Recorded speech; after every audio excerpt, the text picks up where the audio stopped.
Emergency preparedness experts recommend every household keep at least 72 hours of food and water on hand, enough to get through a power outage, a storm, or any unexpected disruption. But for families trying to eat clean, most standard survival food lists are packed with the exact same processed ingredients they're trying to avoid every day. Here's how to build a 72-hour pantry that's actually built around real, clean food. Start with water. The standard guidance is 1 gallon per person per day, covering both drinking and basic hygiene, which means a family of 4 needs at least 12 gallons for 72 hours.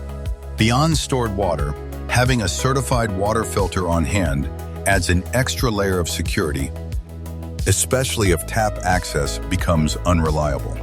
Next, focus on shelf-stable whole foods instead of ultra-processed emergency meals.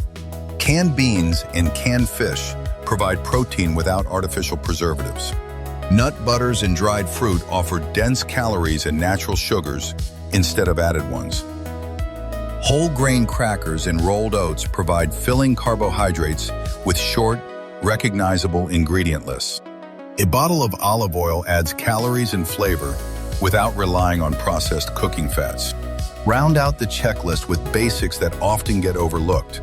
A manual can opener, since most emergencies come with power outages, a basic first aid kit, and a battery-powered or hand-crank radio for updates if cell service goes down. The goal isn't to panic buy processed survival food. It's to build a pantry from the same clean ingredients your family already trusts, just in shelf-stable form.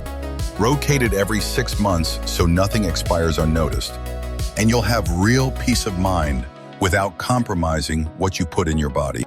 This has been Food Pyramid. If this helped you rethink your emergency pantry, subscribe because we're covering more practical food guides like this one.